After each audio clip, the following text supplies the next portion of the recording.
बहुमत तक का 4 कदम का फासला तो कांग्रेस ने किसी तरह पार कर लिया, मगर इसकी एवज में अब पार्टी को खासी कुर्बानी देनी पड़ रही है। समर्थन देने के लिए हुई बार्गेनिंग के बाद 32 विधायकों वाली कांग्रेस के हिस्से महज 7 या 8 ही मंत्री पद आ रहे हैं।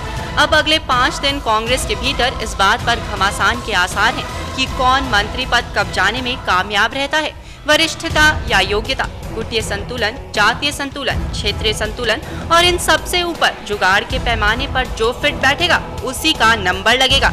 इस स्थिति में अब यह भी तय नजर आ रहा है कि नई सरकार लाल बत्तियों के बंटवारे के अपने पुराने रिकॉर्ड को भी इस बार ध्वस्त कर देगी।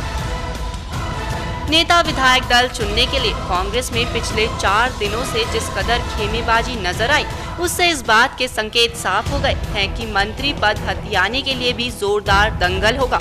उत्तराखंड विधानसभा के आकार के मुताबिक यहाँ सरकार में मुख्यमंत्री के अलावा अधिकतम 11 मंत्री बनाए जा सकते हैं, लेकिन जिन 3 निर्दलियों व उत्तराखंड क्रांति दल पी के एक विधायक के बूते पार्टी ने बहुमत का आंकड़ा जुटाया है, उनका मंत्री बनना तय है। हालांकि कांग्रेसी दिग्गज जोड़ तोड़ में लगे हैं कि किसी तरह इन 4 को 2 मंत्री पद तक ही समेट दिया जाए, लेकिन इनकी संभावना दिखाई नहीं दे रही है। मतलब यह है कि कांग्रेस के पास अपने 32 विधायकों के लिए 7 या 8 ही मंत्री पद बच रहे हैं। मजे की बात यह भी है कि इन 7-8 पदों के संस्पेक्ष कांग्रेस के पास लगभग 14 विधायक ऐसे हैं जिनकी मंत्री पद पर दावेदारी को नकारना पार्टी के लिए बहुत मुश्किल है।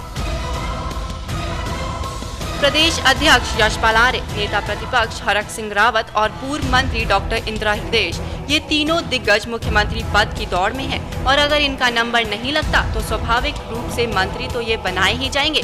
इसके साथ ही प्रीतम सिंह, गोविंद सिंह कुंजवाल और अमृता रावत पूर्व मंत्री हैं, लगातार चुने भी गए हैं, तो इन्हें पार्टी किस आधार पर नकारेगी, यह भी एक बड़ा सवाल है।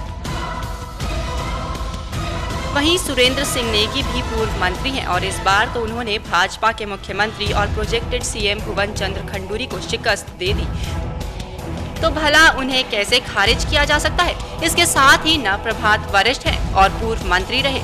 वहीं कांग्रेस के टिकट पर चुनाव जीते राजेंद्र भंडारी भी मंत्री पद का दावा करेंगे ही। दिनेश अग्रवाल, डॉक्टर शैलेंद्र मोहन सिंगल और कुंवर प्रणव सिंह चैंपियन लगातार 3 चुनाव जीते हैं। ये अगर मंत्री पद का दावा करें तो ऐसा लाजमी ही है।